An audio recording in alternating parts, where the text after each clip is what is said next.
Welcome to Infidelity Tales Lab. We're thrilled you've joined us today and truly appreciate your support. We're curious. Where in the world are you watching from? Let us know in the comments below.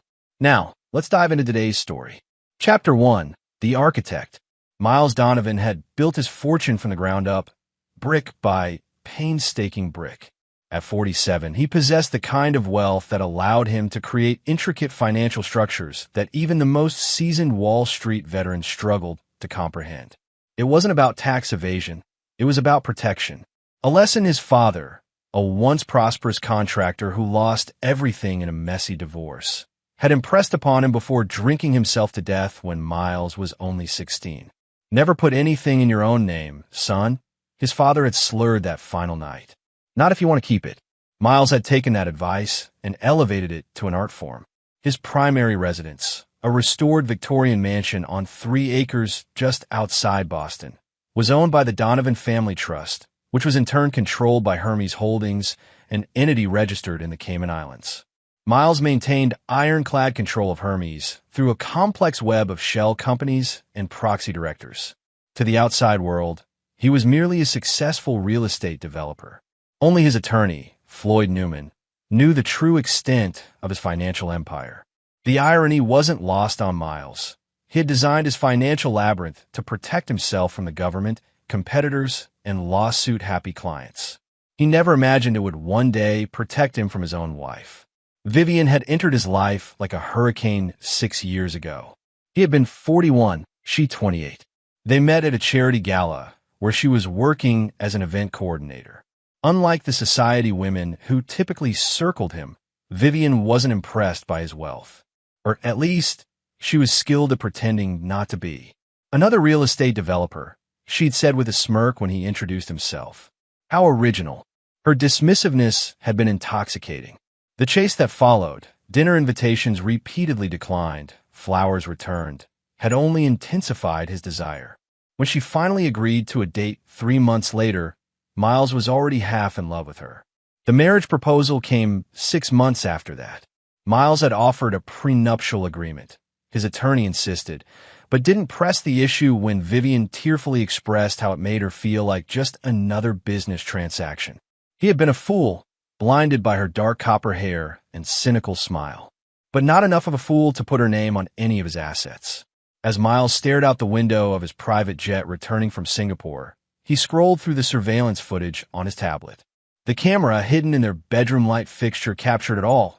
Vivian and her lover, Deacon Mercer, the personal trainer she'd hired last year.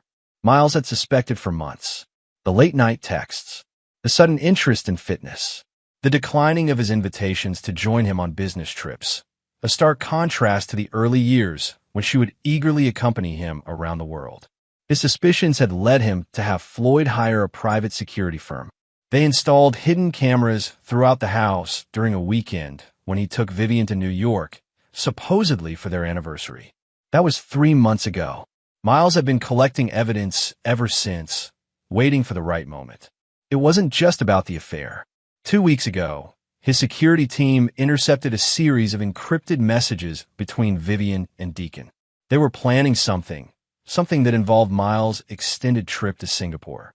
Mr. Donovan will be landing in Boston in approximately 20 minutes. The pilot's voice interrupted his thoughts. Miles nodded to himself and closed the video feed. He opened another app on his tablet, a secure communication channel to Floyd. "Is everything in place?" he typed. The response came seconds later. "All set. Team standing by. Just say the word." Miles closed his eyes and took a deep breath. 6 years of marriage. 6 years that now seemed like an elaborate con. Well, Vivian was about to discover that she had chosen the wrong man to deceive. "Execute," he typed back to Floyd. Then he powered down his tablet and prepared for landing. Chapter 2. The Conspiracy. 3 months earlier, Vivian Donovan sat across from Deacon Mercer at a quiet table in the back of Whisper Lounge, a dimly lit bar on the outskirts of Boston. They'd been careful, separate arrivals, no physical contact in public, cash payments only. Vivian wore large sunglasses despite the evening hour and had tucked her distinctive copper hair under a black baseball cap. "He's planning another trip," she said quietly, swirling the ice in her vodka tonic. Singapore.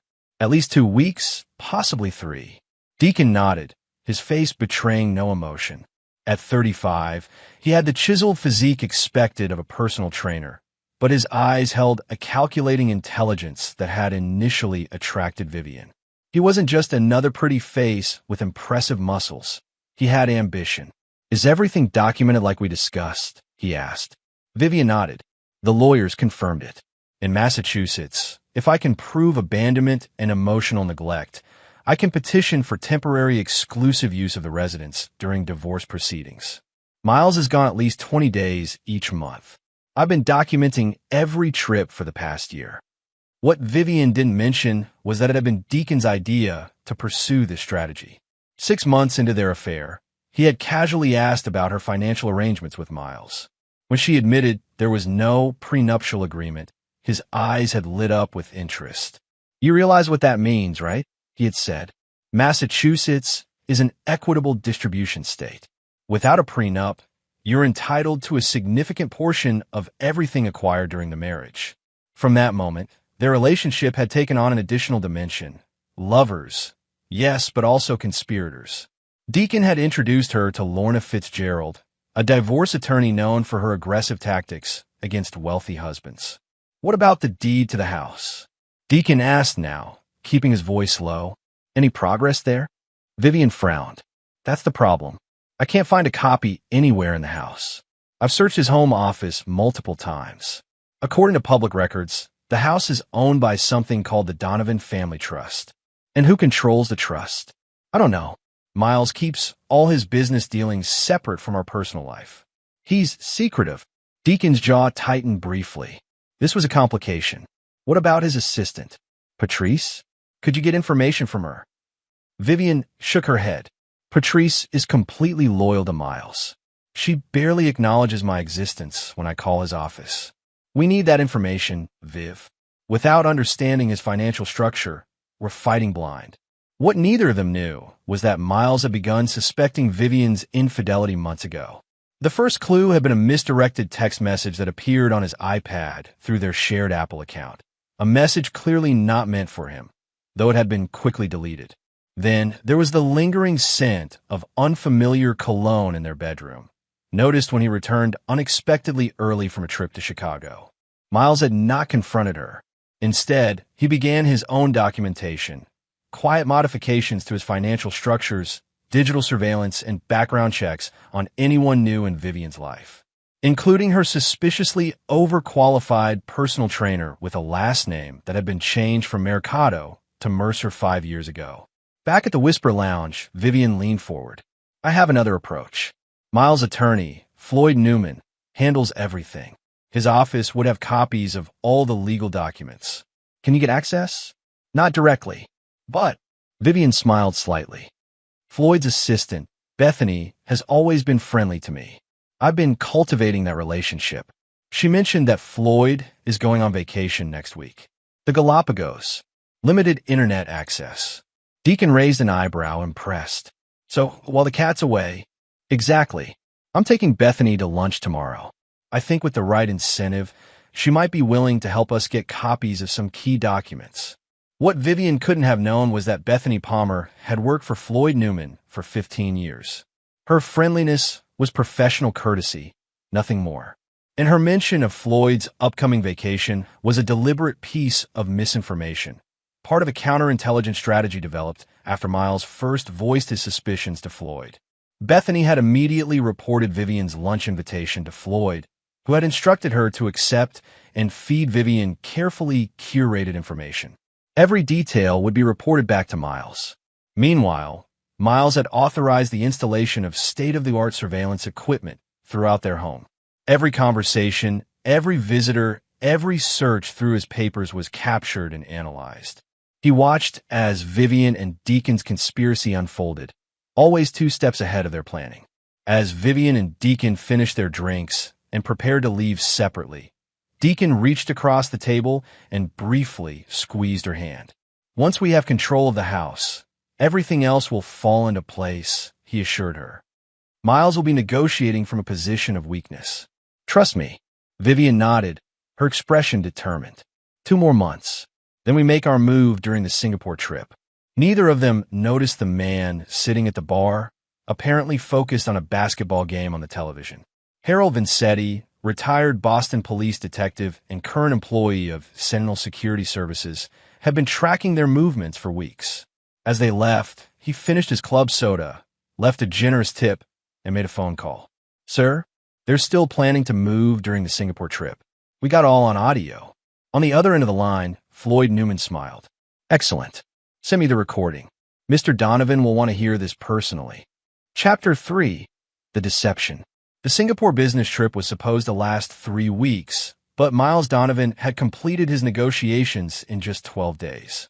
The development rights for the luxury condominium project in Singapore's Marina Bay area were secured, contracts signed, and local partners appeased.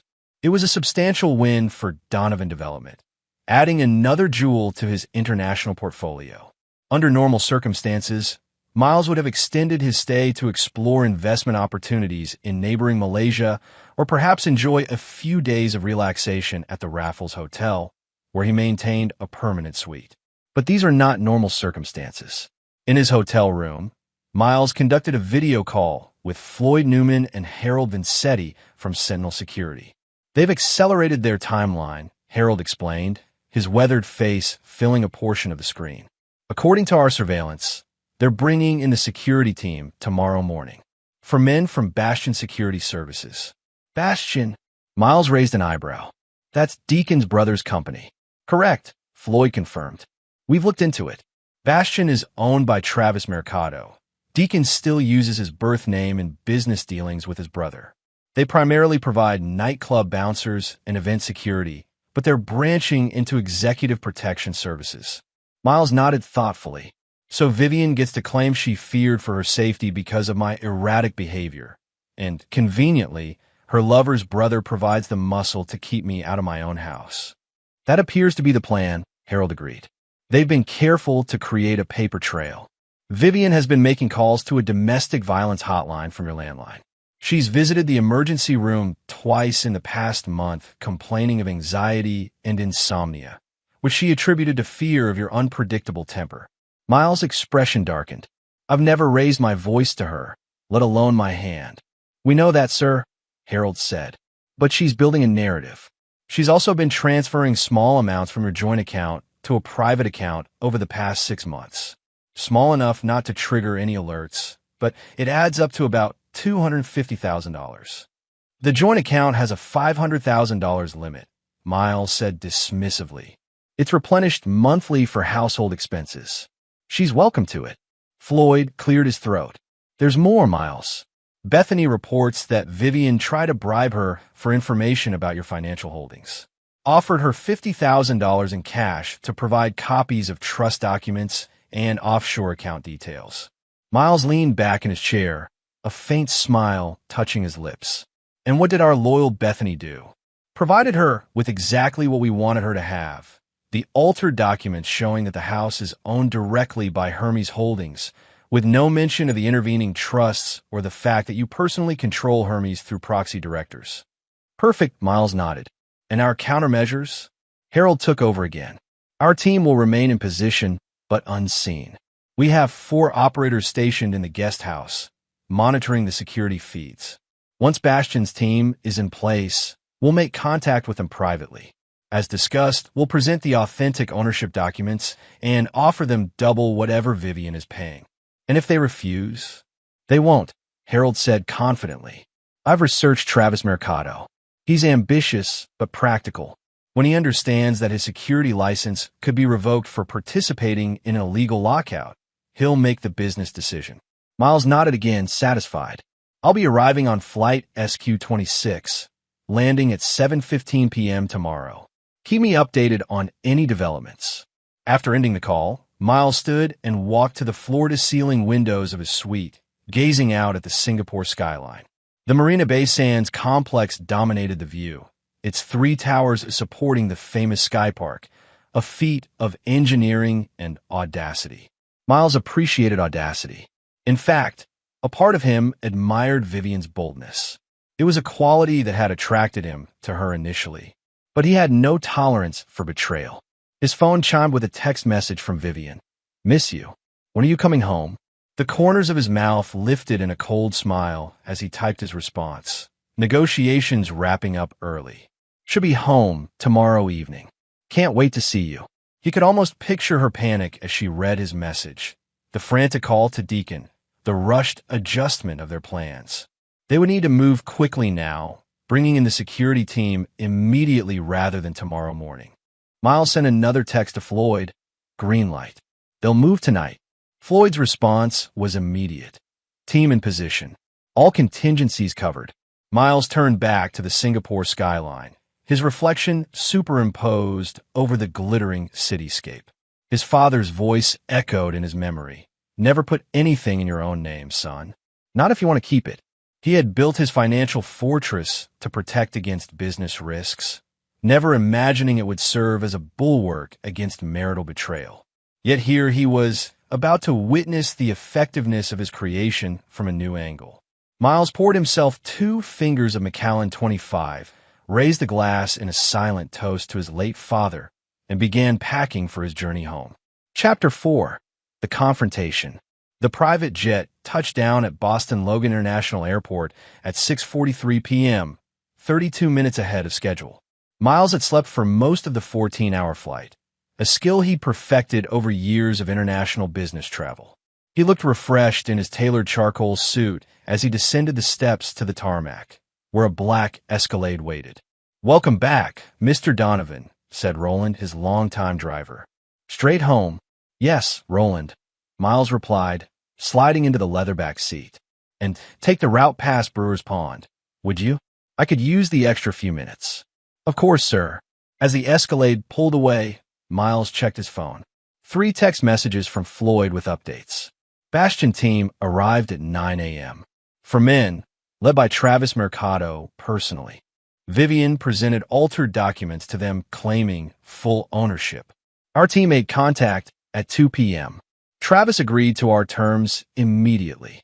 Miles smiled slightly. The final message had arrived just 30 minutes ago. All assets in position, waiting for your arrival to execute final phase. He put his phone away and gazed out the window as the Escalade wound through the affluent suburbs west of Boston. Twilight was settling over the landscape, lights beginning to twinkle in the windows of the stately homes they passed. "Any specific music, sir?" Roland asked. "Wagner, I think. Ride of the Valkyries would be appropriate."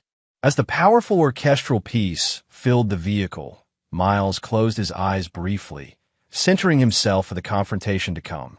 When he opened them again, they were turning onto the long, tree-lined drive leading to his estate.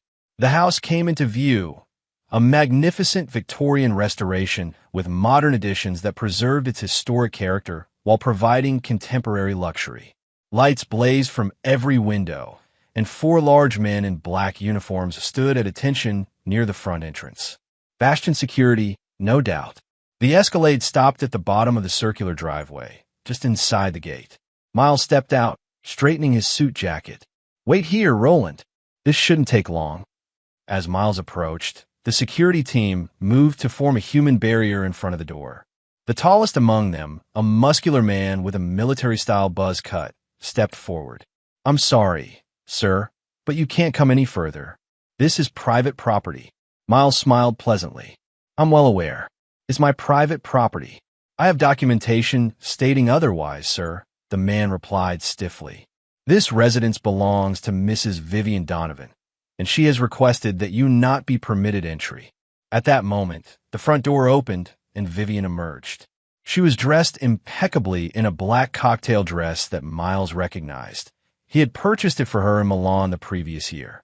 Her copper hair was styled in loose waves, and her makeup was flawless. She looked like she was attending a gallery opening rather than orchestrating a marital coup. "Miles," she said, her voice carrying across the distance between them. "You're back early." "Evidently," Miles replied, his tone conversational. "I see you've been busy in my absence."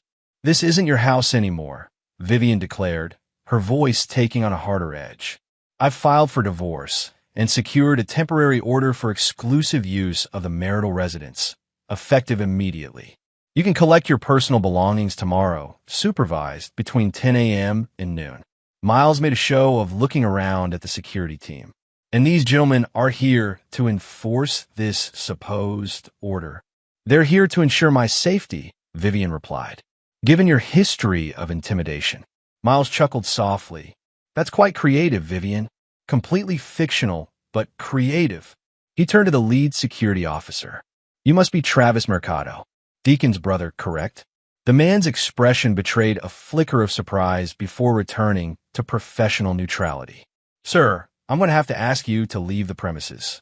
Actually, Travis, Miles countered, I think we should all go inside and discuss this situation like civilized people. Don't you agree? Vivian's voice rose in alarm. Don't let him in. I have the documents. The house belongs to Hermes Holdings, and I have legal authorization to occupy it during our divorce proceedings. Miles nodded. Hermes Holdings. Yes, that's correct. He reached into his inner suit pocket and withdrew a slim leather portfolio. Speaking of documentation, Travis, I believe you've already seen these papers? Travis Mercado's expression remained impassive, but a bead of sweat had formed on his temple despite the cool evening air. What papers? Vivian demanded, starting down the steps toward them. Miles opened the portfolio and handed several documents to Travis, who accepted them with obvious reluctance. These are the authentic ownership records for this property, Miles explained, his voice carrying clearly in the evening air. The house is indeed owned by Hermes Holdings, which in turn is owned by the Donovan Family Trust. And as these documents demonstrate conclusively, I am the sole controlling trustee of both entities. Vivian froze halfway down the steps, her confident expression faltering. That's not possible. Hermes Holdings is an offshore company based in the Cayman Islands. Indeed it is, Miles agreed pleasantly. Established by me in 2008, long before we met. The documents you presented to Mr. Mercado earlier today were, shall we say, incomplete. The actual corporate structure is a bit more complex. Miles turned back to Travis. As I believe my security consultant explained to you this afternoon, continuing to prevent me from entering my own property constitutes criminal trespass and could jeopardize your company's security license in Massachusetts. Not to mention potential civil liability. Travis Mercado cleared his throat uncomfortably. Mrs. Donovan, I'm afraid there's been a misunderstanding. The documentation you provided earlier was insufficient. What? Vivian spat, her composure cracking. You're working for me. I paid you in advance.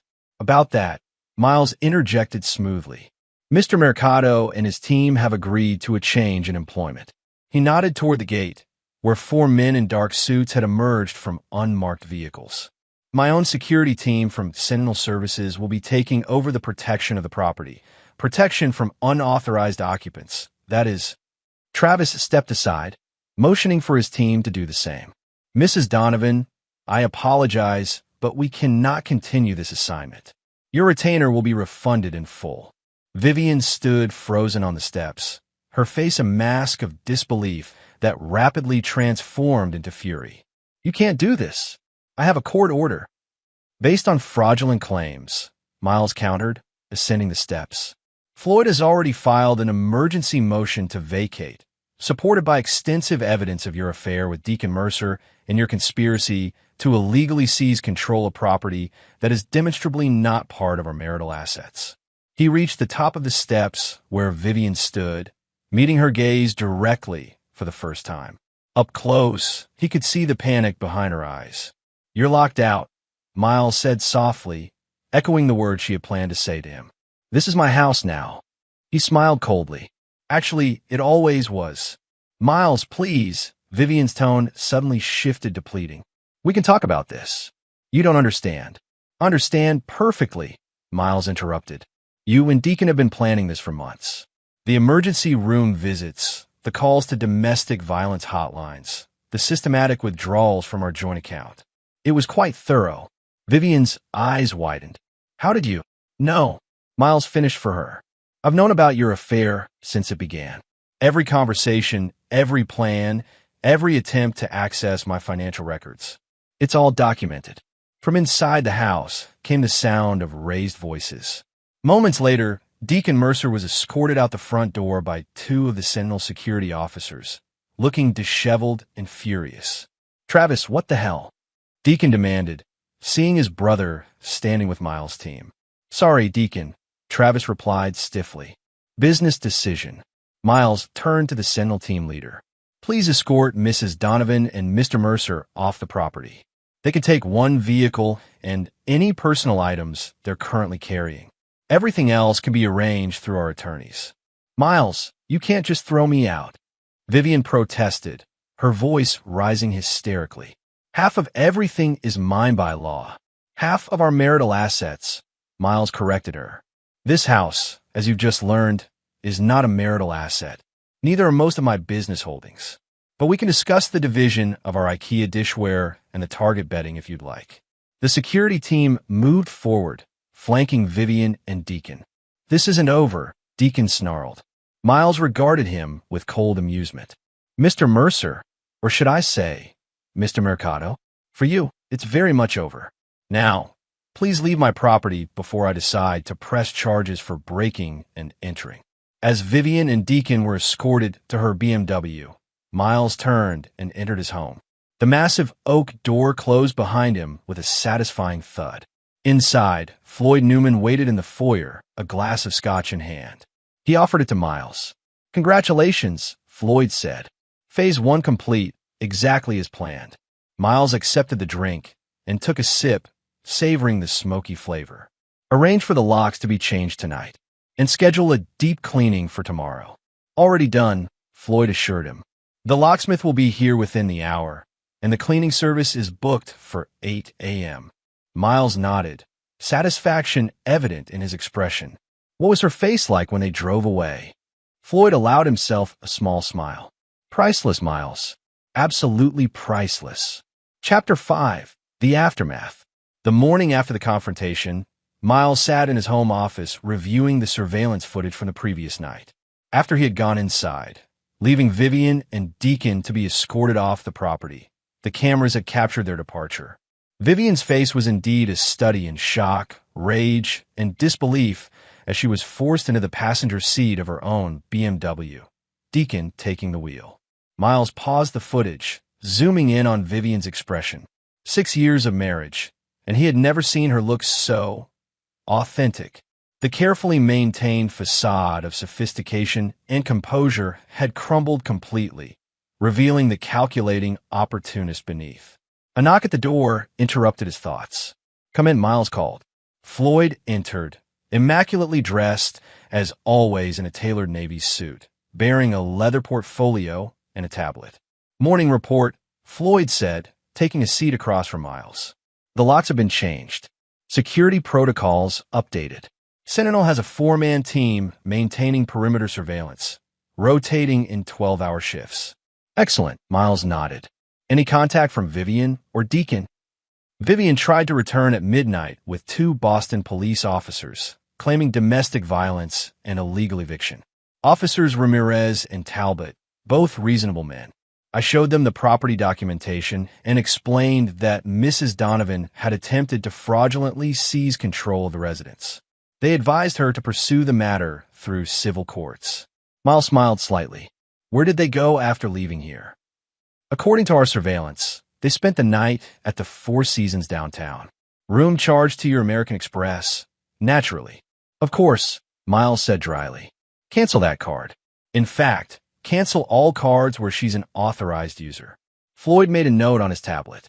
"Already done. Also, as instructed, I've had her removed as a beneficiary from your life insurance policies and retirement accounts. And the joint accounts? Frozen as of 9 a.m., Floyd confirmed. She attempted to withdraw $50,000 from your joint checking account at 8:47 this morning. Request denied." Miles nodded thoughtfully. "She must be getting desperate. What about legal movements?" Her attorney, Lorna Fitzgerald, filed an emergency motion this morning for temporary spousal support and access to marital funds. Judge Harriman denied it pending a full hearing next week. "We've submitted our counterclaims, including the surveillance evidence of the affair and conspiracy." Speaking of evidence, Miles said, "What's the status on Deacon Mercer, or Mercado, rather?" Floyd's expression took on a satisfied quality. "This is where it gets interesting. Our investigators have been thorough. Deacon changed his name from Mercado to Mercer 5 years ago, shortly after being released from the Metropolitan Detention Center in Los Angeles. Prison." Miles raised an eyebrow. "What for?" "Investment fraud.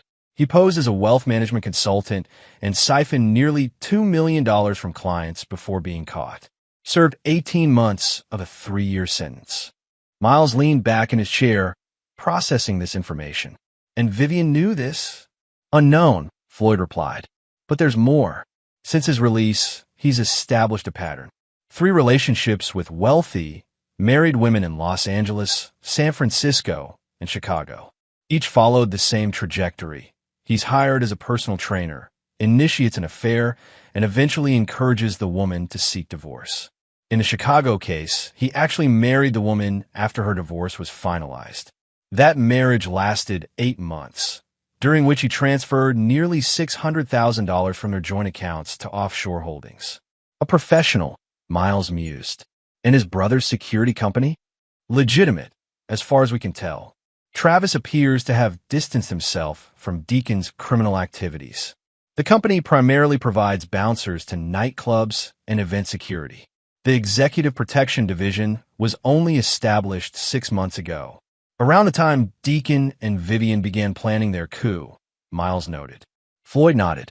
It appears Deacon was planning to use this situation to help his brother expand into a new market segment. Family business, Miles said with a hint of irony. What's next from their side? Based on precedent from his previous patterns, Deacon will likely encourage Vivian to pursue aggressive legal action while simultaneously planning an exit strategy. Once he determines that the potential financial gain doesn't justify the effort, he typically disappears. Miles stood and walked to the window, gazing out at the meticulously maintained grounds. The gardeners were pruning the hedges that lined the eastern perimeter of the property. "He won't disappear this time," Miles said quietly. "Neither of them will." Floyd studied his client carefully. "What are you thinking, Miles?" Miles turned, his expression calm but determined. "Phase 2.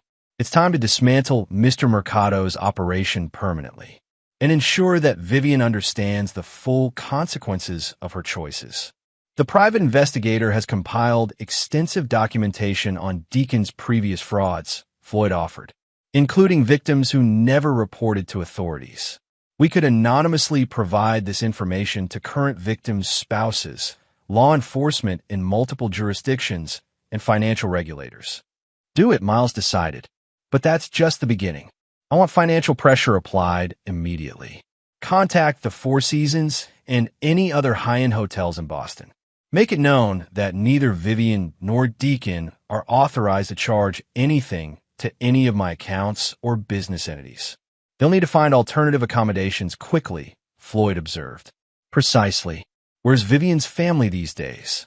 "Her mother was in Arizona, as I recall." "Phoenix," Floyd confirmed. "Retirement community. Vivian's sister Lorraine is in Seattle with 3 children. Neither has significant financial resources." Miles nodded. "Vivian hasn't spoken to her mother in years. Some disagreement over her first marriage. She won't go there. The sister is a possibility, but Vivian would consider it humiliating to show up destitute on Lorraine's doorstep. That leaves Deacon's resources," Floyd noted, "which I suspect are more limited than he's led Vivian to believe," Miles said. "His type keeps just enough liquid assets for appearances. The rest is either tied up in illiquid investments or doesn't exist at all."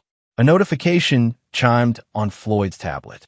He glanced down, then looked up at Miles with raised eyebrows. "It appears Vivian has just retained new counsel. She's dropped Lorna Fitzgerald and hired Garrett Osborne." Miles gave a low whistle.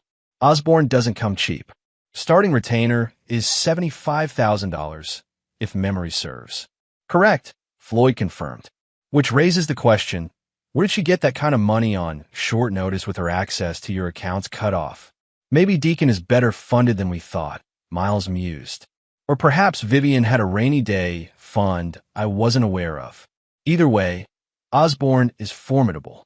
This is escalating faster than anticipated. Should we adjust our strategy?" Floyd asked. Miles considered for a moment, then shook his head. No. If anything, this confirms we're on the right track. Vivian's fighting back harder than I expected, which means she believes there's still something worth fighting for. The divorce settlement, Floyd nodded. Even without the house, Massachusetts law entitles her to a significant portion of assets acquired during the marriage. Assets in my name, Miles clarified, which, as you know, are minimal compared to the holdings of my various corporate entities. He returned to his desk and sat down. Still, she could potentially claim a portion of Donovan Development's increase in value during our marriage. We need to neutralize that angle. Floyd hesitated. There is one option we discussed previously, but you were reluctant to pursue it. Miles met his attorney's gaze. The offshore restructuring. Yes, Floyd confirmed. If executed properly, it would render most of your assets unreachable in a divorce proceeding. The downside is that it would trigger certain reporting requirements and potentially attract regulatory attention. I've always operated within the law, Floyd, Miles reminded him. Complex, yes. Aggressive in tax planning, certainly. But legal. The restructuring would remain legal, Floyd assured him. But it would put you on the radar of agencies that have previously paid little attention to your holdings. Miles tapped his fingers thoughtfully on the desk. What's the timeline? For full implementation? 3 to 4 weeks. But we could begin the process immediately and establish the foundational structure within days. Do it, Miles decided. Full implementation before the first court hearing. I want Vivian to understand that every day she continues this fight, there will be less and less left to fight for. Floyd made a note on his tablet. And the personal items she left behind? Her clothing, jewelry, personal effects? She'll likely file a motion for access. Have everything packed by a professional service, Miles instructed. Inventory every item in the presence of a neutral third party. Store it all in a secure facility under Sentinel supervision. She can access it through proper legal channels. Very thorough, Floyd observed. I learned from my father's mistakes, Miles said quietly. He trusted his wife. He didn't document anything. When she decided she wanted out, she took everything, including his dignity. Floyd nodded, understanding the personal dimension that drove his client's meticulous approach. If I may ask, what's your endgame here, Miles? What do you want when this is all over? Miles leaned back in his chair, his expression hardening. I want them to understand that actions have consequences. Vivian chose to betray me. Deacon chose to target me. Both thought I would be an easy mark. The busy, absent husband who could be manipulated and discarded. They need to learn how profoundly they misjudged the situation. And financially, I don't care about the money, Floyd. I can always make more. This is about principle. Vivian will receive exactly what the law requires. No more, no less. And it will be considerably less than she's expecting. Floyd closed his tablet and stood. I'll set everything in motion. The offshore restructuring team is standing by. We'll have initial papers for your signature by this evening. Good, Miles nodded. And Floyd? I want daily surveillance reports on both of them. Every move, every conversation, every transaction. No detail is too small. After Floyd left, Miles turned back to the frozen image on his computer screen. Vivian's face contorted with rage and disbelief as she was escorted off the property. He studied it for a long moment, searching for any flicker of the woman he had thought he married. There was nothing familiar there. Perhaps there never had been. Miles closed the file and opened his email. Dozens of business matters required his attention after 2 weeks abroad. Life continued. Empire building continued. And so did his carefully orchestrated dismantling of the two people who had thought they could take it all away. Chapter 6. The Strategy. 1 week after the confrontation at the mansion, Vivian and Deacon sat in a modest suite at the residence in Cambridge. It wasn't the Four Seasons. Those doors had closed to them along with every other luxury hotel in Boston once Miles made his influence known. The sleek modern furnishings and adequate kitchenette were a far cry from the sumptuous surroundings Vivian had grown accustomed to over the past 6 years. This is ridiculous, Vivian fumed, pacing the limited floor space. She was dressed in new clothes, mid-range brands from Nordstrom, not the designer pieces she'd left behind at the mansion. I'm entitled to half of everything, Deacon. Everything. Massachusetts law is clear on this. Deacon sat at the small dining table, his laptop open in front of him. His usual confident demeanor had given way to a tense vigilance over the past week. He ran a hand through his hair, which hadn't been professionally styled since the night they'd been ejected from the mansion. Garrett is working on it. Viv, he said, trying to maintain a reassuring tone. But Miles has clearly been preparing for this for months. The legal structures he's created are complex. I don't care how complex they are. We were married for 6 years.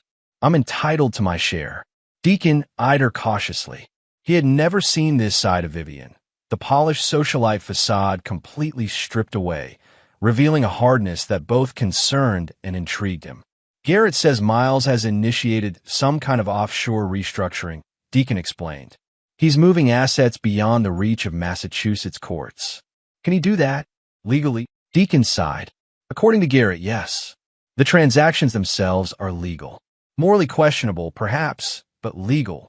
Many of the assets were already held in complex trust structures before your marriage. Vivian stopped pacing and fixed Deacon with an accusatory stare. You said this would work. You said with no prenup, I'd be entitled to half of everything. Half of the marital assets, Deacon corrected her carefully. But Miles has apparently been very diligent about keeping most of his wealth separate from marital assets. This is your fault, Vivian snapped. Your brilliant plan has left me homeless and cut off financially. The credit cards are canceled. The accounts are frozen. Even my damn gym membership was revoked yesterday. Deacon closed his laptop and stood, moving to intercept her pacing. He placed his hands on her shoulders, forcing her to meet his gaze. Listen to me, Viv. This is a setback, not a defeat. Miles is playing hardball, but so can we. We still have leverage. What leverage? Vivian demanded. He has the house, the money, the business, the high-priced attorneys. What do we have? A slow smile spread across Deacon's face. Information, and the threat of public exposure. Vivian frowned, not following. Exposure of what? The affair? Miles doesn't care about that. He's not running for public office. Not the affair, Deacon said. His business practices. Specifically, certain arrangements with development officials in Southeast Asia that might interest the Department of Justice. Vivian's eyes widened. Are you talking about bribes? Not bribes, Deacon corrected carefully. Consulting fees. Facilitation payments. Miles is too smart for outright bribes. But the lines get blurry in places like Vietnam and Indonesia. American prosecutors tend to take a dim view of such arrangements, regardless of what they're called locally. How do you know about this? Vivian asked, suspicion creeping into her voice. Deacon hesitated, then decided on a partial truth. I may have looked through some of his files in the home office while you were at your spa appointments. Professional curiosity. What he didn't mention was that searching for leverage in wealthy spouses' business dealings was standard procedure in his particular line of work. Before targeting any potential mark, Deacon conducted thorough research. Miles Donovan had seemed perfect, wealthy, frequently traveling, with a much younger wife who appeared increasingly dissatisfied with her marriage. You went through his files? Vivian's voice rose in disbelief. Without telling me, I was protecting you. Deacon countered smoothly. Plausible deniability. Besides, would you have wanted to know? Vivian considered this, then shook her head. No, probably not. She moved away from him, sitting on the edge of the bed. So what exactly are you suggesting? We blackmail Miles. Not blackmail, Deacon said, using the same careful tone he'd used to distinguish between bribes and consulting fees. Negotiation leverage. We don't want him prosecuted. We want a fair settlement. And you think threatening to expose his business practices will get us that? It's worth trying, Deacon said with a shrug. Miles values his reputation. A public scandal involving foreign corruption allegations would damage his business relationships, even if no charges were ever filed. Vivian was quiet for a moment, processing this new information. What if he calls our bluff? We don't actually have documents, do we? I took photos, Deacon admitted. Not comprehensive, but enough to establish a pattern. Names, dates, amounts, corporate entities that appear to exist solely to process these consulting fees. Enough to justify a closer look by federal authorities. Vivian looked at him with newfound respect and perhaps a touch of wariness. "You've done this before, haven't you?" Before Deacon could respond, his phone buzzed with an incoming text. He glanced at it, his expression instantly darkening. "What is it?" Vivian asked. "Travis," Deacon replied, reading the message. "Bastion Security just lost their license to operate in Massachusetts. Effective immediately, pending review of fraudulent practices." "Miles," Vivian whispered. Deacon nodded grimly. "He's going after my brother now. This is getting personal." "It was always personal," Vivian corrected him. "We just didn't realize how personal until now." Deacon's phone buzzed again. Another text from Travis. "Check your email." Now, with a sense of foreboding, Deacon reopened his laptop and pulled up his email. The most recent message had no subject line, just an attachment. The sender was anonymous, but the message content was clear enough.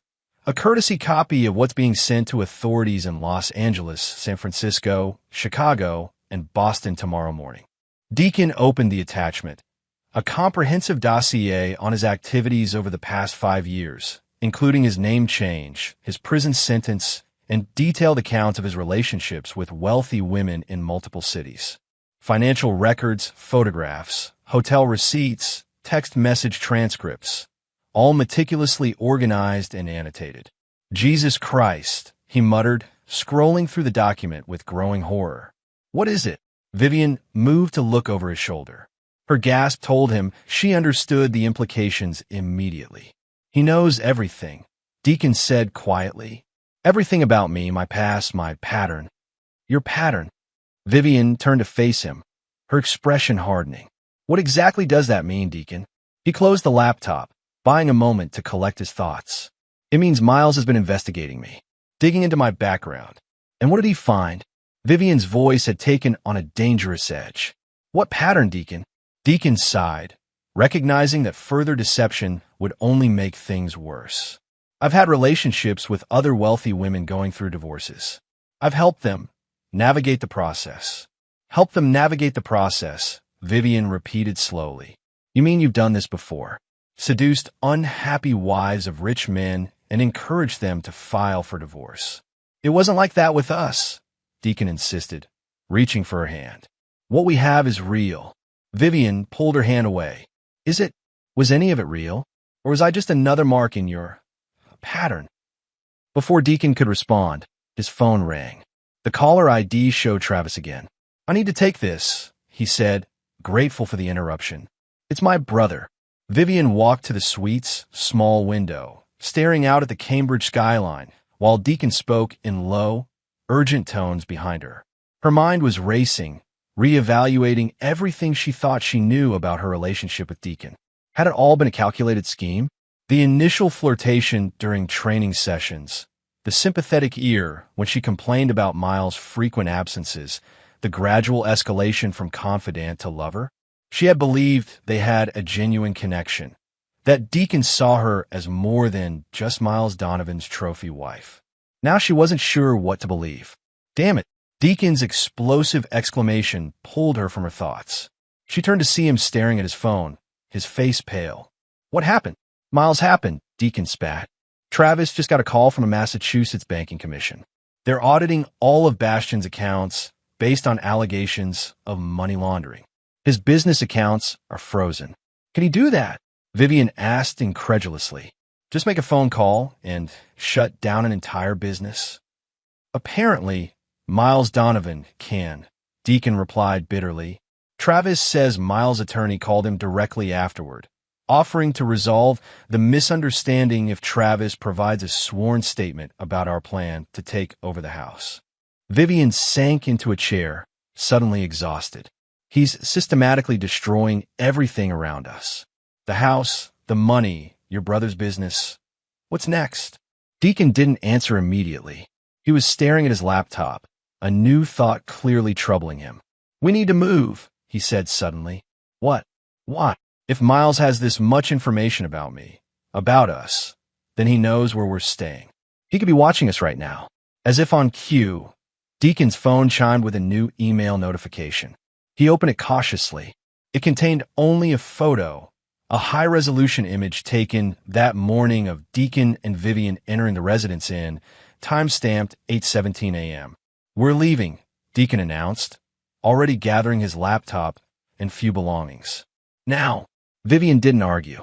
She quickly packed her new, less expensive clothes into a single suitcase, while Deacon checked out remotely through the hotel's app. "Where are we going?" she asked as they prepared to leave.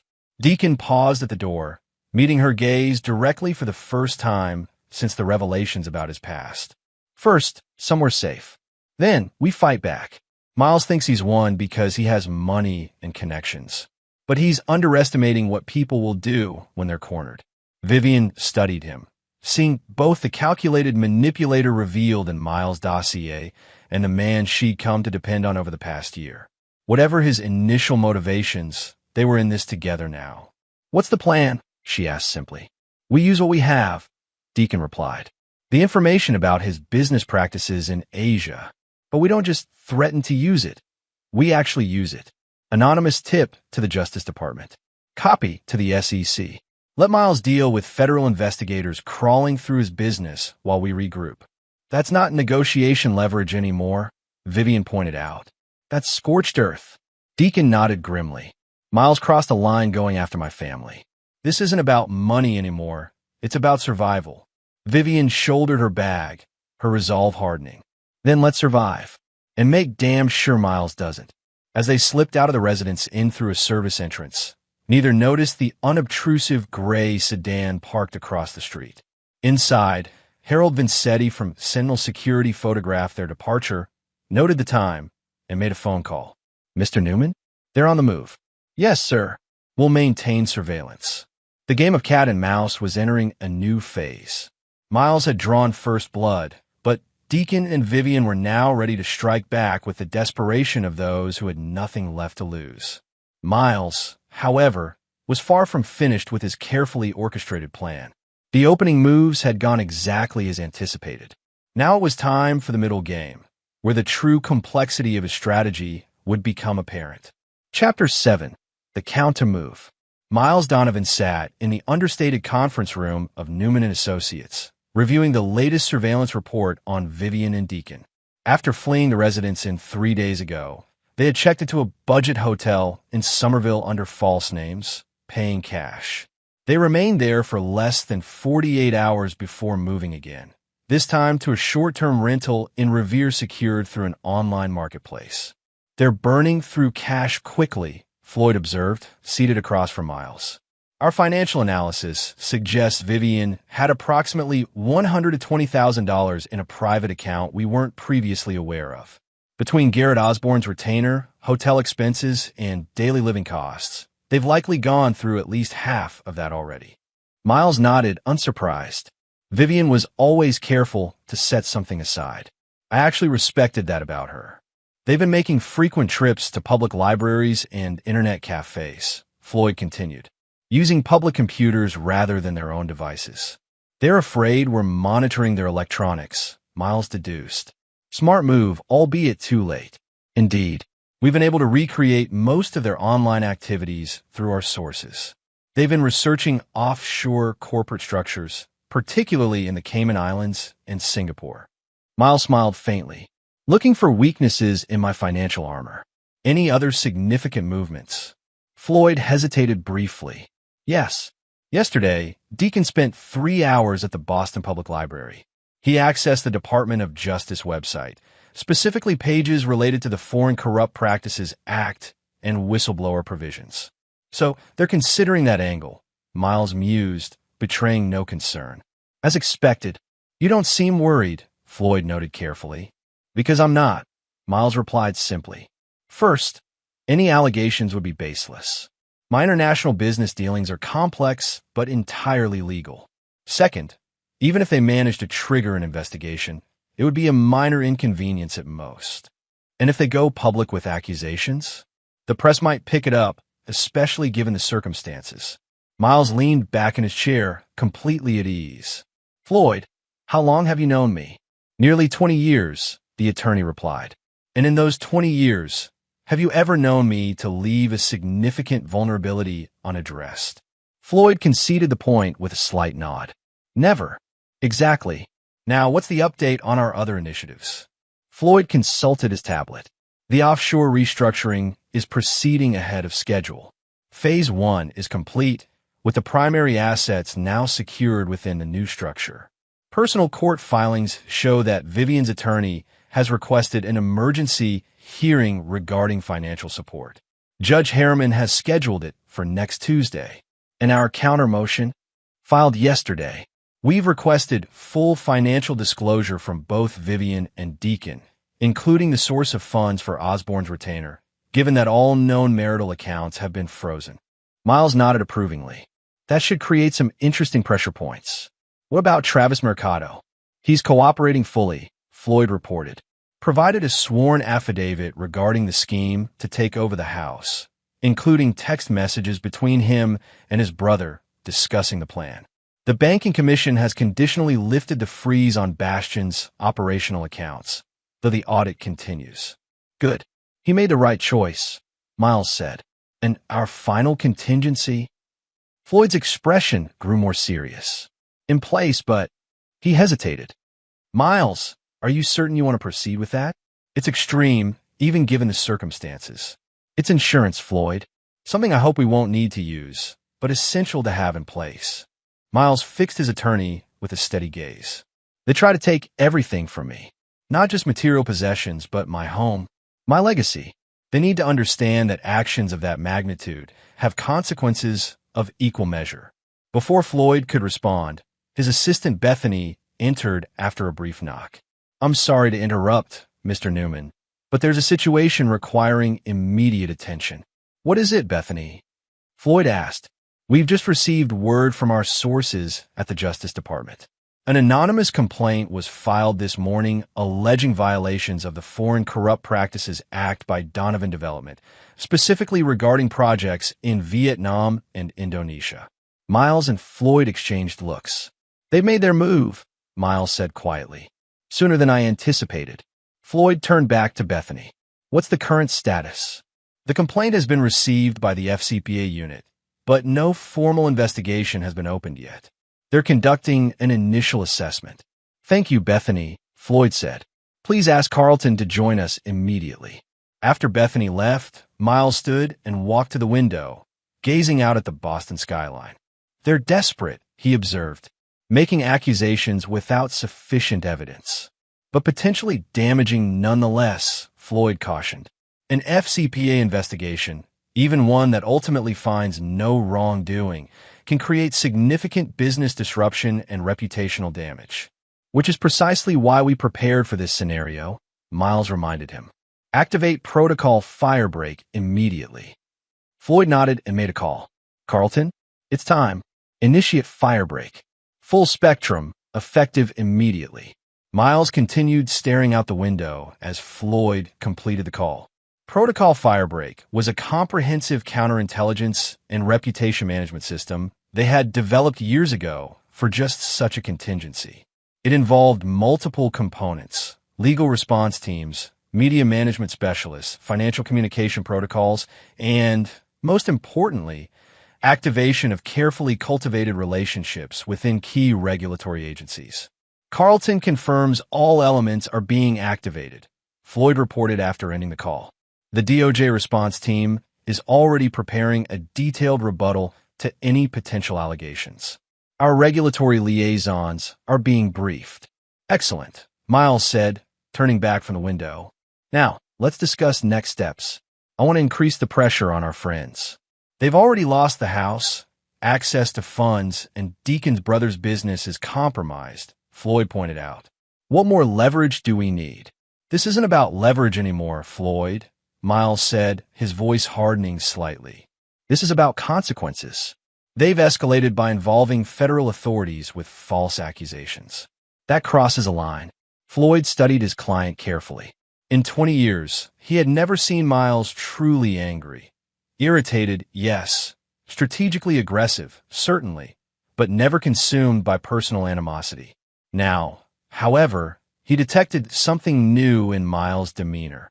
a cold fury carefully controlled beneath his composed exterior. "What do you propose?" Floyd asked cautiously. "First, I want a full audit of Vivian's activities over the past year. Financial transactions, communications, travel, everything. She's been planning this for months, which means she's likely made mistakes. Find them." Floyd made a note. "And Deacon, we already know about his criminal past. Now I want details about his victims, the women he's manipulated before. Contact them, discreetly. See if any would be willing to come forward with their experiences." "For a criminal complaint?" Miles shook his head. "Not yet. Information gathering first." "And Floyd? I want to know everything about that private account of Vivian's. Where the money came from, when it was established, whether any of it originated from our joint funds." "You're building a case for financial fraud," Floyd realized. "I'm exploring all options," Miles corrected. "They chose this battlefield. I'm simply ensuring I have the appropriate weapons."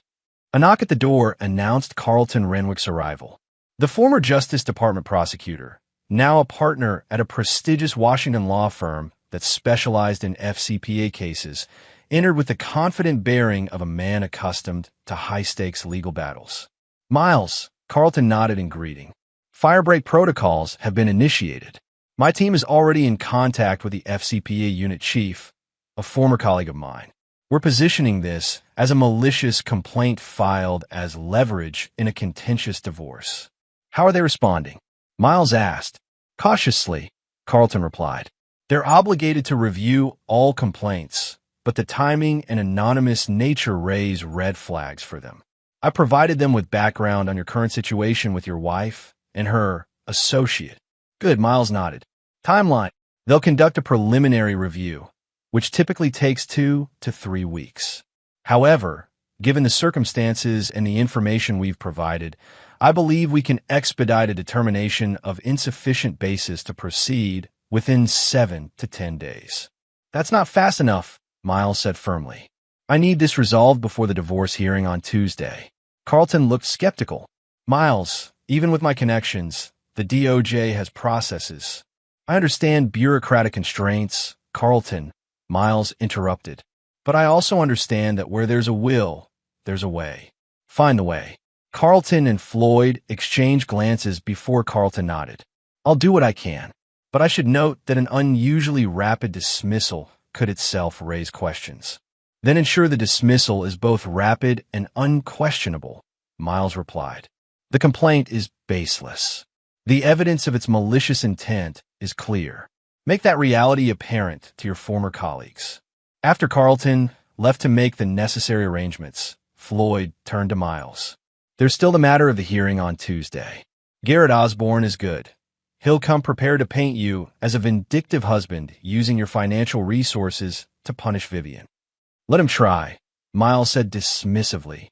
"We have surveillance evidence of her conspiracy with Deacon, sworn testimony from Travis Mercado about their scheme to seize the house, and documentation of her attempts to access confidential financial records through your assistant." "All true," Floyd acknowledged. "But Osborne will argue that surveillance of your wife without her knowledge demonstrates controlling behavior. He'll claim her actions were those of a desperate woman trying to escape an emotionally abusive relationship." Miles raised an eyebrow. "Is that your assessment of her best strategy?" "It's what I would argue in his position," Floyd admitted. "The facts aren't on their side, so they'll attack your character and methods." Miles considered this, then nodded slowly. "You're right, and that gives me an idea." He reached for his phone and made a call. "Harold? Miles Donovan. I need a special surveillance assignment." "Yes, highest priority. I want everything on Garrett Osborne. Personal habits, financial situation, potential conflicts of interest. Particularly any connection to Deacon Mercer or similar clients in the past." After ending the call, Miles noticed Floyd's concerned expression. "Don't worry, Floyd. I'm not planning to blackmail Vivian's attorney. I'm simply gathering information that might explain his unusual willingness to take this case on short notice for a client with limited financial resources. And if you find such a connection, then we'll have additional context for the judge to consider." Miles smiled thinly. "Transparency is important in legal proceedings, wouldn't you agree?" Floyd didn't answer directly.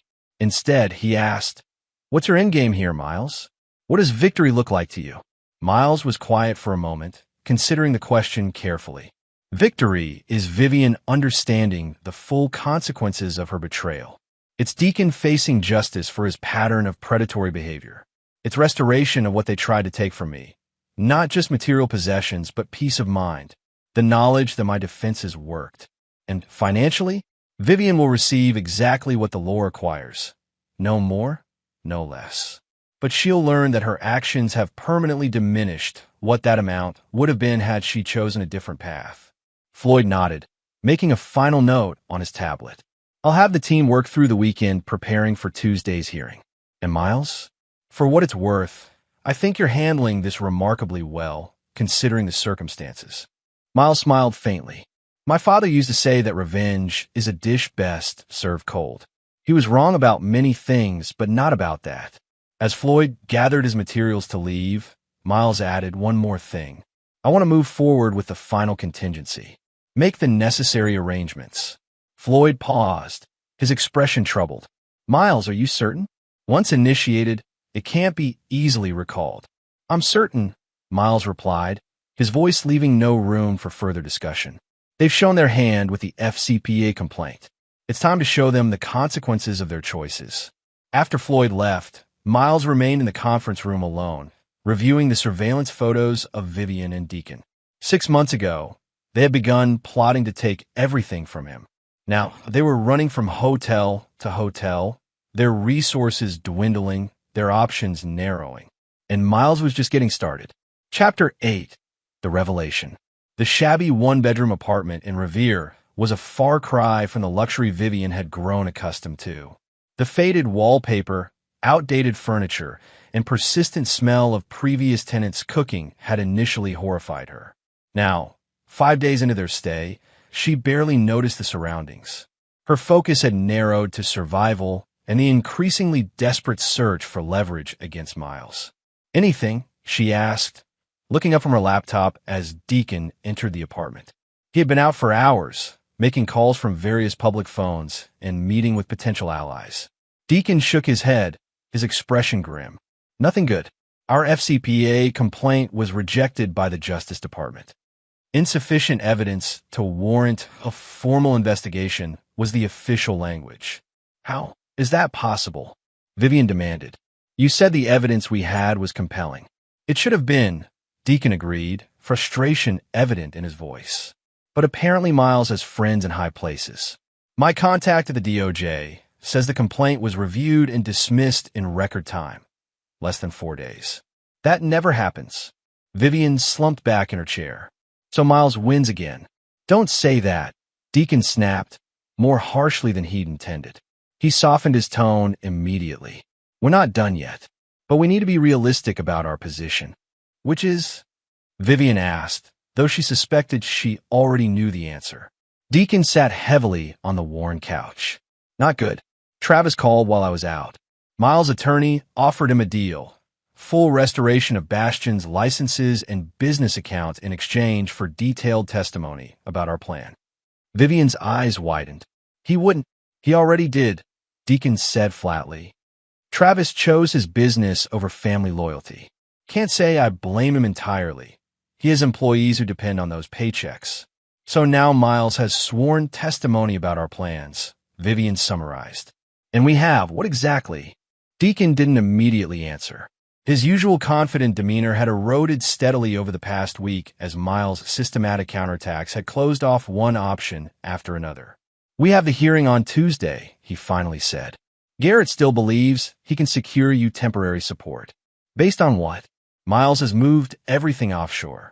The house isn't a marital asset. My access to all accounts has been cut off. Vivian ran her hands through her hair, which hadn't seen her regular stylist in almost 2 weeks. Face it, Deacon. We're outmatched. No, Deacon insisted, a hint of his former confidence returning. Miles is playing hardball, but so can we. He cares about his reputation. That's a vulnerability. A vulnerability we tried to exploit with the FCPA complaint, which went nowhere, Vivian reminded him. That was just one approach, Deacon countered. There are others. The press, for instance. A scorned wife's story of her controlling, manipulative husband who uses his wealth to punish her for wanting freedom. That narrative has legs, especially in the current climate. Vivian considered this. You think the media would be interested? I know they would, Deacon assured her. I've already had preliminary conversations with a producer at Channel 7. They're very interested in an exclusive interview. And what would I say? That I had an affair and tried to lock my husband out of his own house. Deacon leaned forward intensely. No, you'd say you felt trapped in a controlling relationship. That Miles was often absent, emotionally unavailable. That when you sought comfort elsewhere, he reacted with disproportionate financial punishment and surveillance, using his wealth as a weapon. That's not entirely untrue, Vivian admitted slowly. Exactly. The best narratives contain elements of truth. Miles was absent. He did keep you in the dark about financial matters. He did surveil you without your knowledge. Deacon reached for her hand. This could work, Viv. It could pressure him into a more reasonable settlement offer before his reputation takes a hit. Before Vivian could respond, a sharp knock at the door startled them both. They exchanged alarmed glances. No one knew they were staying here except Travis, who certainly wouldn't be visiting after his betrayal. Are you expecting anyone? Deacon whispered. Vivian shook her head, her heart racing. Had Miles' security team found them again? The knock came again, more insistent this time. Ms. Donovan? Mr. Mercer? Boston Police Department. Please open the door. Deacon moved to the window and carefully peered out. There's a patrol car outside, he confirmed. 2 officers. What do they want? Vivian whispered anxiously. Only one way to find out, Deacon replied, moving to the door. He opened it to reveal 2 uniformed officers, a man and a woman, both with serious expressions. Deacon Mercer? The male officer asked. Yes, Deacon confirmed cautiously. I'm Officer Ramirez. This is Officer Chun. We need to speak with you and Ms. Donovan. What's this regarding? Deacon asked, not moving from the doorway. Sir, we prefer to discuss this inside, Officer Chun said firmly. Reluctantly, Deacon stepped aside to allow them entry. Vivian had risen from her chair, her arms wrapped protectively around herself. Ms. Donovan? Officer Ramirez confirmed. Yes, Vivian nodded. What's this about? We're here to inform you that Mr. Deacon Mercer is being investigated for multiple counts of fraud, including allegations of a pattern of targeting wealthy married women and encouraging them to file for divorce while systematically removing assets from joint accounts. Vivian turned to Deacon, whose face had gone pale. What? These are baseless allegations, Deacon said quickly. Obviously orchestrated by Miles Donovan as part of his campaign against Ms. Donovan. Actually, sir, Officer Chun interjected, the complaints originated from Chicago, San Francisco, and Los Angeles. 3 separate victims have come forward with remarkably similar accounts of your activities. The Massachusetts Attorney General's office has been cooperating with authorities in those jurisdictions. This is absurd, Deacon protested, but his voice lacked conviction. Officer Ramirez turned to Vivian. Ma'am, we're also here to inform you that your attorney, Garrett Osborne, has withdrawn as your counsel of record as of this morning. What? Why would he do that? Vivian demanded, her mind reeling. We're not privy to that information, Officer Chun replied, but we're required to serve you with these papers. She produced an envelope from her jacket and handed it to Vivian. This is a notice of deposition. You're being called to testify regarding Mr. Mercer's activities and your joint financial dealings over the past year. Vivian accepted the envelope with a trembling hand. Am I being charged with something? Not at this time, Officer Ramirez answered. The investigation is focused on Mr. Mercer's pattern of activity across multiple states. However, I should advise you that your involvement is being reviewed. This is Miles, Deacon said bitterly. He's behind all of this. Sir, these investigations were initiated by complaint from women in 3 different states, Officer Chun repeated. Unless you're suggesting Mr. Donovan somehow orchestrated multiple women to come forward simultaneously in different jurisdictions. That's exactly what I'm suggesting, Deacon insisted. He has resources, connections. Mr. Mercer, Officer Ramirez interrupted firmly. At this time, you are not being arrested. However, You are required to make yourself available for questioning. Detective Alvarez from Major Crimes will contact you tomorrow to arrange a formal interview. After the officers left, Vivian turned to Deacon, her expression a mixture of shock and growing suspicion. What the hell was that? She demanded. Multiple women? A pattern? Deacon ran a hand through his hair, visibly shaken. It's Miles, Viv. He's trying to drive a wedge between us. Fabricating evidence. Pressuring my past relationships to make false statements. Is any of it true? Vivian pressed, the envelope from the police clutched tightly in her hand. Have there been other women? Other divorces? Deacon hesitated just a fraction too long before answering. No, of course not. Vivian stared at him, really seeing him perhaps for the first time. The charming personal trainer with the too-perfect physique and the conveniently sympathetic ear. The man who had encouraged her dissatisfaction with Miles, who had suggested the possibility of a significant divorce settlement, who had guided her step by step through a plan that now lay in ruins. You're lying, she said quietly. The police officers were right, weren't they? This is your pattern. Find a wealthy, unhappy wife. Seduce her. Encourage her to seek divorce. Then what? Drain her accounts once she gets her settlement? Vivian, you're upset. You're not thinking clearly. No, she cut him off. For the first time in months, I am thinking clearly. She took a step back from him. Miles was right about you. About us. This whole thing was a con from the beginning. Deacon's demeanor shifted suddenly, the desperate defensiveness replaced by a cold calculation that Vivian had never seen before. Fine, he said, his voice hardening. Yes, there were others. But what difference does it make now? We're in this together, Vivian. Miles has outmaneuvered us at every turn. Our only chance is to stick together and find a new angle. Why? Vivian challenged. So, you can move on to your next target once you've bled me dry? How much of my private account have you already transferred to yourself? Deacon's silence was damning. Get out, Vivian said, her voice trembling with rage. Get your things and get out. Don't be stupid, Deacon snapped. You need me.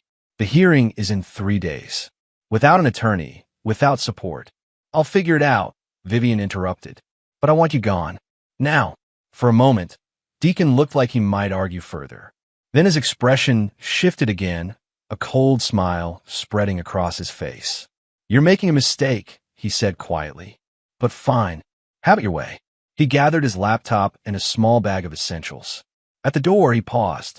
When Miles crushes you in court on Tuesday, don't come looking for me.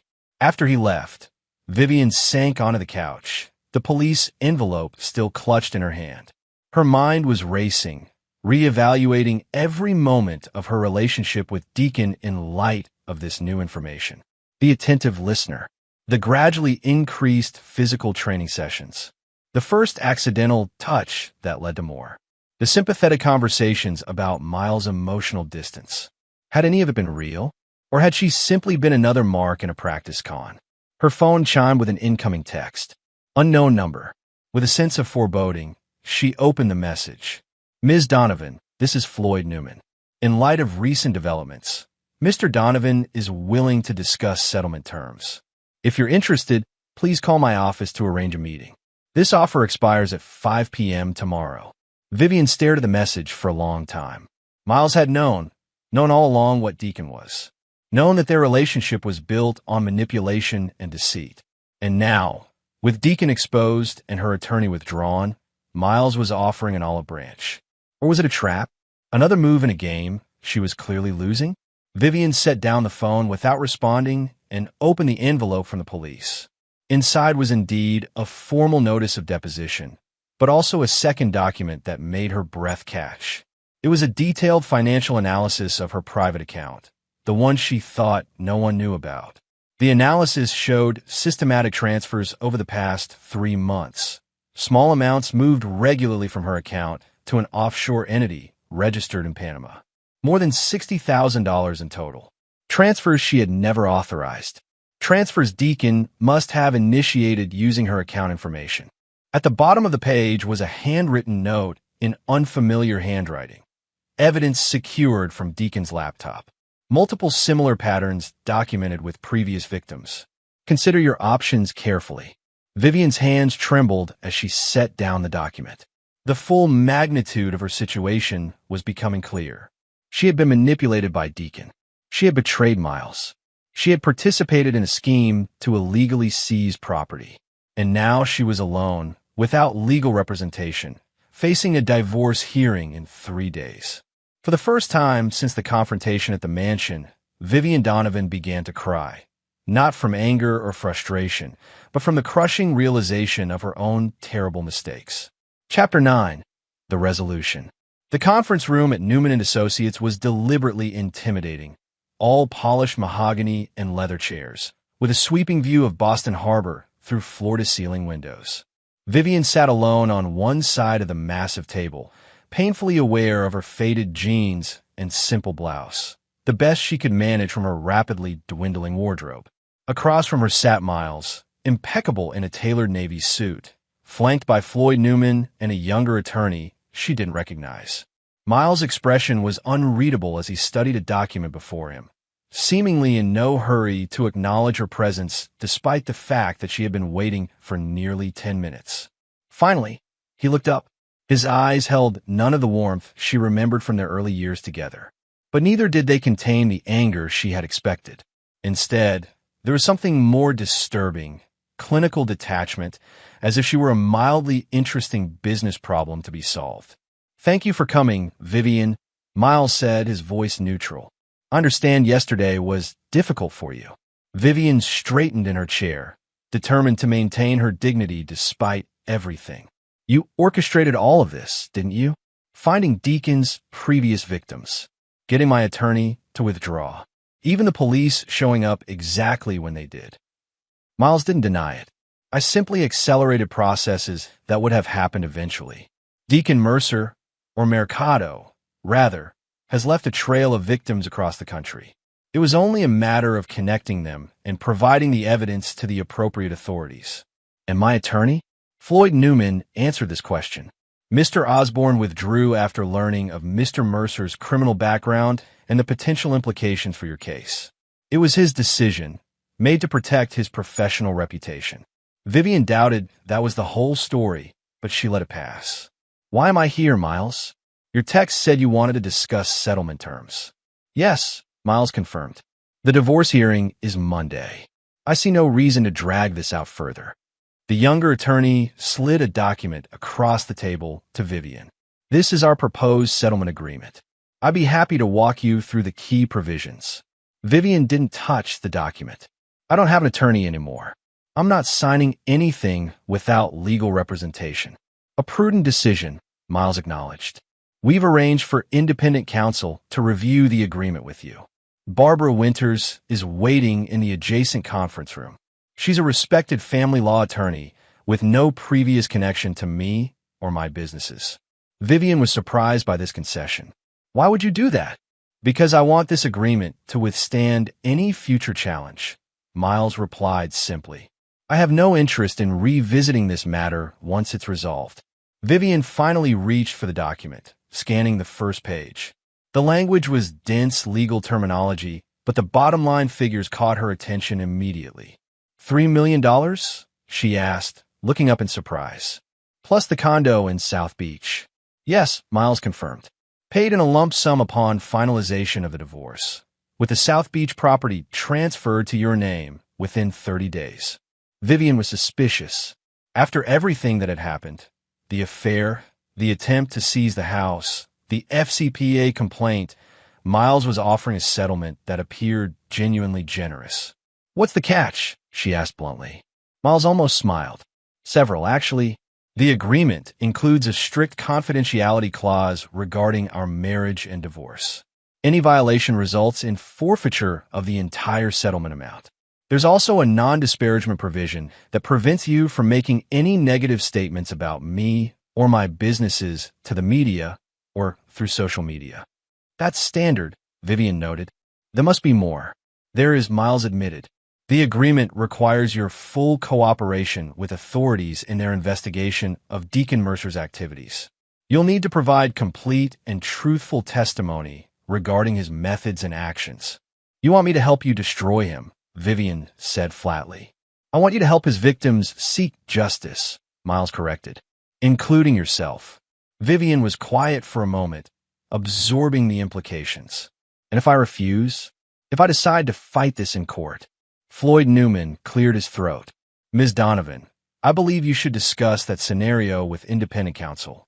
But I can tell you that we have substantial evidence regarding your participation in Mr. Mercer's scheme, including recorded conversations planning the takeover of the house and a fraudulent presentation of ownership documents to Bastion Security. You were surveilling me in our home, Vivian said, anger flaring. Yes, Miles acknowledged without apology. After finding evidence of your affair and overhearing a phone conversation that suggested you were planning something more than just a divorce. The surveillance was legal and will be admissible in court. Vivian felt cornered, yet the settlement offer was far more generous than she had expected given the circumstances. Why offer me anything at all? You could crush me in court. We both know it. For the first time, Miles' composure slipped slightly, a flash of genuine emotion crossing his face. Because despite everything, we were married for 6 years. Whatever we became, there was something real at the beginning. The unexpected sentiment caught Vivian off guard. Before she could respond, Miles continued, his business demeanor returning. Additionally, prolonged legal proceedings benefit neither of us. This settlement allows us both to move forward without the distraction and public spectacle of a contentious divorce trial. Vivian looked down at the settlement document again. $3 million was a fraction of Miles' true wealth, but it was still substantial, enough to maintain a comfortable lifestyle indefinitely if managed properly. The South Beach condo was worth at least another $2 million in the current market. What about the house? My personal belongings? Your personal effects have been packed and placed in storage, Floyd explained. Upon signing this agreement, you'll receive access to retrieve them. As for the house is not negotiable, Miles interrupted firmly. It was never a marital asset, and it remains mine. Vivian nodded, not surprised. The house had emotional significance for Miles that went beyond its considerable monetary value. It represented the empire he had built, the security he had created for himself. I'd like to speak with this independent attorney now, Vivian decided, before I make any decisions. Of course, Floyd agreed, standing. I'll escort you to her. As Vivian rose to follow Floyd, Miles spoke again, his voice quiet but clear. One more thing, Vivian, this offer is final. There will be no negotiation, no counterproposals. You accept these terms, or we proceed to court on Monday. Vivian paused, meeting his gaze directly. You planned all of this from the beginning, didn't you? From the moment you suspected the affair, you've been orchestrating every move, every reveal, every consequence. Like one of your business strategies. Miles didn't confirm or deny it, but his expression told her everything she needed to know. Goodbye, Miles, she said softly and followed Floyd from the room. 2 hours later, Vivian returned to the main conference room. Barbara Winters, a sharp-eyed woman in her 50s with a no-nonsense demeanor, accompanied her. The attorney had thoroughly reviewed the settlement agreement, explaining each provision in detail and openly acknowledging both its generous aspects and its restrictive covenants. My client has made her decision, Barbara announced as they took their seats. Miles and Floyd looked expectantly at Vivian. I accept the terms, Vivian said simply, with one request. The terms are non-negotiable, Miles reminded her. I'm not asking for more money or assets, Vivian clarified. I want 5 minutes alone with you before I sign. Just to talk. Miles considered this for a moment, then nodded. 5 minutes. After everyone else had left the room, Vivian and Miles sat in silence for a moment, the settlement agreement between them on the table. Why did you marry me? Vivian finally asked. You're thorough, methodical. You must have vetted me before proposing. Did you know about my first marriage? The pattern even then? Miles studied her thoughtfully. I knew your first marriage ended badly. That your ex-husband claimed you married him for his money, though he had considerably less than I do. I didn't see a pattern. I saw a beautiful, intelligent woman who challenged me in ways no one else had. So I genuinely fooled you, Vivian said, with no satisfaction in her voice. Perhaps we fooled each other, Miles suggested. You saw the successful businessman, the lifestyle, the security. I saw the woman I wanted you to be, not who you actually were. Vivian couldn't argue with that assessment. When did you first suspect? About Deacon and me? March, Miles answered. You received a text while we were having dinner. Your expression changed just for a moment, a look I'd never seen before. You said it was your sister, but you angled the phone away as you replied. It seemed insignificant, but it registered. All the way back in March, Vivian marveled. And you never said anything, just watched and waited. I needed to understand what I was dealing with, Miles explained. At first, I thought it was just an affair. Painful, but not uncommon. When I realized it was something more orchestrated, I adjusted my approach accordingly. Vivian nodded slowly. You know, he was using me too. The police were right. It was his pattern. Find a wealthy, unhappy wife, manipulate her into a divorce, then gradually siphon off her settlement. She laughed bitterly. I thought I was so clever. We all have blind spots, Miles said, without mockery. Mine was believing that the prenuptial agreement was unnecessary because what we had was different. Would a prenup have changed anything? Vivian asked. The house still would have been protected by your trust structure. True, Miles acknowledged, but it would have clearly defined expectations from the beginning. Perhaps that clarity would have prevented all of this. Vivian reached for the settlement agreement and pulled it toward her. I'm sorry, Miles. Not for getting caught, but for who I became. I don't expect you to believe that or care, but I wanted to say it. Miles watched as she picked up the pen. What will you do now? After the divorce is finalized? Start over, Vivian said simply. Somewhere new. Away from Boston, away from.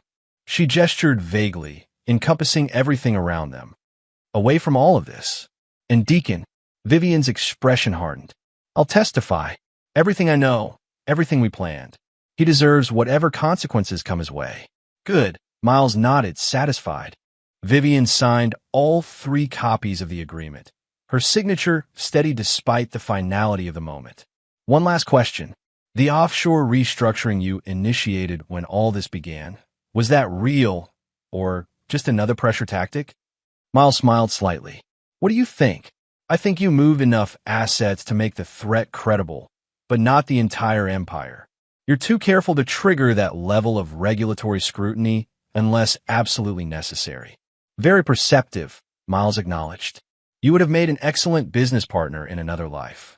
Vivian stood, gathering her purse. Goodbye, Miles. I'd say I wish you well, but I think we're beyond such pleasantries. Actually, Miles replied, rising as well. I do wish you well, Vivian. Not because you deserve it, but because holding on to bitterness serves no purpose. I've built my life around protecting what's mine. I've succeeded in that. What you do with your future is your own concern. As Vivian reached the door, Miles spoke one final time. Just remember the terms of our agreement. Complete confidentiality. No public statements. No media interviews. Your cooperation with authorities regarding Deacon. Any violation. I know, Vivian interrupted. I forfeit everything. She turned to face him one last time. Don't worry, Miles. I've learned my lesson about underestimating you. I won't make that mistake again. After she left, Floyd returned to the conference room. That went more smoothly than expected, he observed, collecting the signed agreements. She's pragmatic, Miles replied. She recognized her position and made the rational choice. And Mercer? The investigation is proceeding. Miles nodded. Multiple jurisdictions now. The evidence we provided has opened several previously closed cases. He'll face charges in at least 3 states. Consequences, Floyd noted. As you said from the beginning. Yes, Miles agreed. Actions have consequences. Vivian's affair cost her our marriage and most of the financial security she coveted. Her participation in Deacon's scheme cost her any moral standing in the divorce. And Deacon's pattern of predatory behavior will finally cost him his freedom. And for you, Floyd asked, what consequences do you face from all this? Miles was silent for a moment, looking out the Boston skyline where the afternoon sun glinted off the harbor waters. I trusted unwisely, he said finally. The consequence is that I won't make that mistake again. He turned back to Floyd, his expression resolute. Now, let's get back to business. The Singapore development won't manage itself. As they gathered their materials to leave, Floyd observed his client with a mixture of admiration and concern. Miles had navigated the entire crisis with the same methodical precision he applied to his business dealings.